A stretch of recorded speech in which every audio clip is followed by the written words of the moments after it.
Hello, and welcome back to the Southern Bible Thumper channel. For this upload, we will be reading Exodus chapter 22. If a man shall steal an ox or a sheep and kill it or sell it, he shall restore 5 oxen for an ox and 4 sheep for a sheep. If a thief be found breaking up and be smitten that he die, there shall no blood be shed for him. If the sun be risen upon him, there shall be blood shed for him, for he should make full restitution. If he have nothing, then he shall be sold for his theft.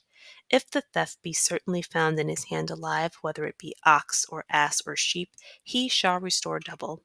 If a man shall cause a field or vineyard to be eaten, and shall put in his beast, and shall feed in another man's field, of the beast of his own field, and of the best of his own vineyard, shall he make restitution. If fire break out and catch in thorns, so that the stacks of corn or the standing corn or the field be consumed therewith, he that kindled the fire shall surely make restitution. If a man shall deliver unto his neighbor money or stuff to keep, and it be stolen out of the man's house, if the thief be found, let him pay double. If the thief be not found, then the master of the house shall be brought unto the judges, to see whether he have put his hand unto his neighbor's goods.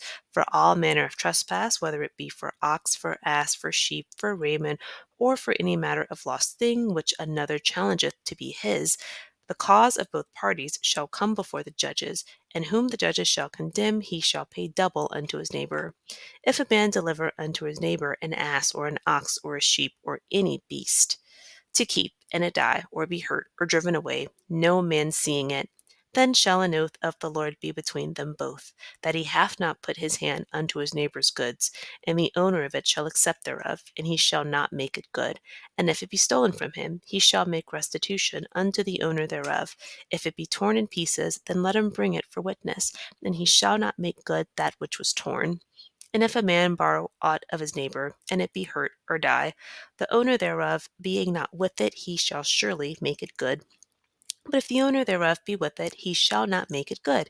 If it be an hired thing, it came for his hire.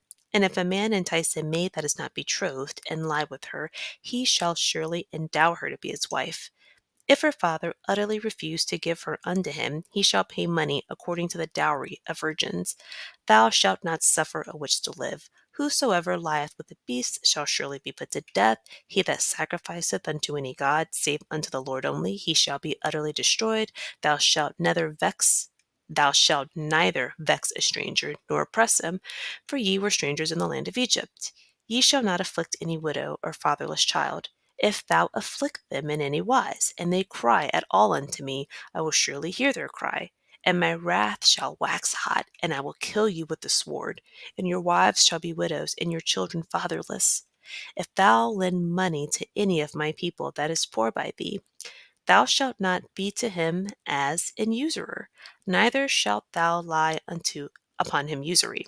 If thou at all take thy neighbor's raiment to pledge, thou shalt deliver it unto him by that the sun goeth down, for that is his covering only. It is his raiment for his skin, wherein shall he sleep. And it shall come to pass when he crieth unto me that I will hear, for I am gracious. Thou shalt not revile the gods, nor curse the ruler of thy people.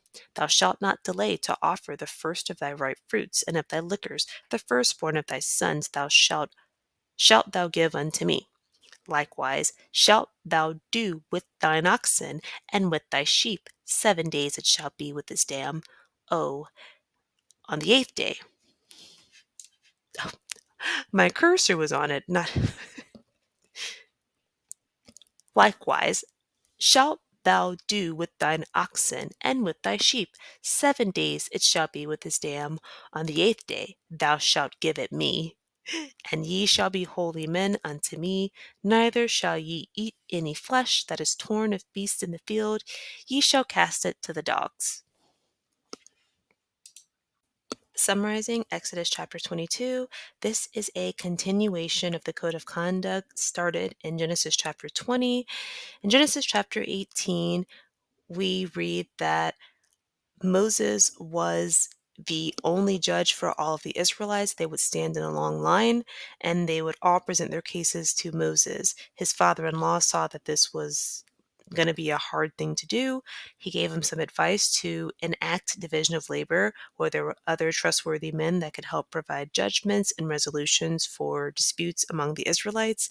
And now in chapter 20, well, in chapter 19, Moses is still acting as the telephone, whereas God is telling him a message, he's telling the Israelite leaders, they're responding, and he's carrying the message back to God. So now in chapter 20, God is giving him the commandments and a code of conduct, and the list continues. So if a man steals an ox or sheep, and he kills it or sells it, he shall replace an ox with 5, and he should replace one sheep with 4.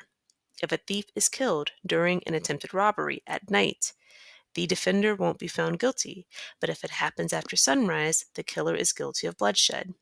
A thief should make a full restitution, and if unable, he will be sold to cover the theft. A person found with a stolen animal should pay double. If a person's animal eats the crops of another, the owner of the animal must pay the owner of the vineyard or field properly for the loss. If a fire affects the crops of another, the person who started the fire must pay for what was burned. If a person gives valuables to another and they are stolen, the thief must pay double if found. But if the thief is not found, the person responsible must appear before God or present this case to the judges to determine if the neighbor took said property. In any breach of trust, wrongdoing, dispute of claim, illegal possession, or manner of trespass, both parties must come before the judges, and whoever is condemned must pay double to the neighbor. If a man gives an animal to his neighbor, and it be hurt or driven away, and no one saw, the person responsible must take an oath or swear to God that he's done nothing wrong. The answer is to accept this, and no restitution is required. If it were stolen from the person responsible, then he's to pay the owner. And if it be torn to pieces, he must present the evidence, and then he's not required to pay. If a man borrows an animal and it's injured or dies, and this happens when the owner is not present, the borrower must make full restitution. But if the owner is present and the animal is injured or killed, no restitution is required. If a man has sex with a single virgin woman, he is supposed to marry her. If her father refuses to give her away in marriage, the man who seduced the woman still has to pay the bride price. Uh, Also says, do not allow a sorceress to live, and also say, do not suffer a witch to live. A sorceress is defined as a person who uses the power gained from assistance or control of evil spirits, and a witch is defined as a woman who practices magic influenced by the devil or by a familiar. Whoever has sex with an animal should be put to death. He that makes sacrifices to any other god shall be utterly destroyed. Do not mistreat or oppress a foreigner, because you were strangers in Egypt. Oh, and one command that God gave, one code of conduct item on the code of conduct list: do not mistreat a widow or a fatherless child. And if they cry out to God, God will hear them cry, and his wrath will wax hot. God will kill the person with the sword. And the reason why I think this is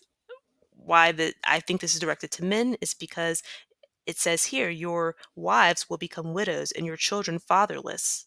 So this is men who are making fun of widows or fatherless children.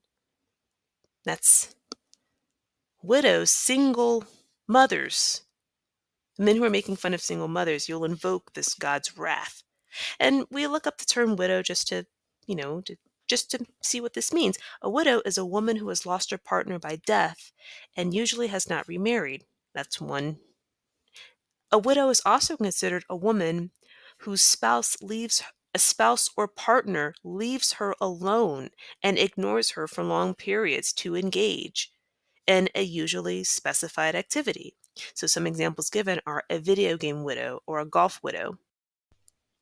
Widow also means to deprive of something greatly valued or needed. So if you make fun of a woman with a child who's deprived of something greatly valued or needed, or you mistreat, you're talking down on, you're saying negative things about a woman who lost her partner, who's disappeared, you will invoke God's wrath. So I personally believe I've seen that come to pass a couple of times. If you lend money to the poor, and the New American Standard Bible says, my people, if you lend money to my people, don't treat it like a business deal, charge no interest. A cloak, and some translations say raiment, clothing. Any clothing taken as collateral must be returned by sunset. Usually that's his only clothes, and he's going to cry out to me. And then the next law, or the next, code of conduct, do not blaspheme God or curse your rulers. So it's in some translations say, don't blaspheme your gods. Don't curse your gods.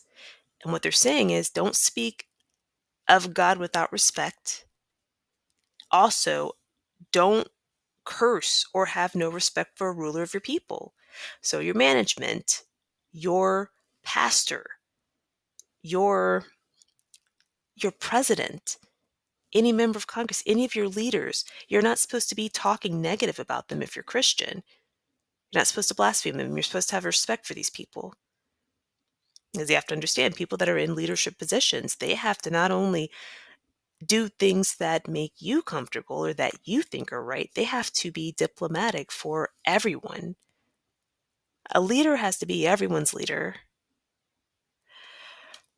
Do not delay to offer God the first of your ripe fruits. Give God your firstborn sons.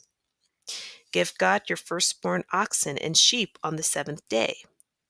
Before the seventh day, the first 6 days, leave them with their mother. That's what dam means. His dam, that's the mother. Verse 31, you are my holy people. Do not eat animals torn apart by wild beasts. Throw it back to the dogs. So there's a reason for these codes of conduct. And when we look at verse 18, and we saw that Moses had to give answers and talk to people all day about their issues. And now we're getting all these codes of conduct that are specific. And it's just ironic, or it's dietary restrictions, laws about diet keep coming up. And it's true again. And I believe we're going to see some more. But these are codes of conduct. And we are looking at that the last commandment is don't eat certain type of animals. It's a dietary restriction. You're holy people. Don't eat that. Throw it to the dogs because you're my holy people. All right. So that was Exodus chapter 22. The next upload will be chapter 23. I appreciate you so much for watching. Have a great day.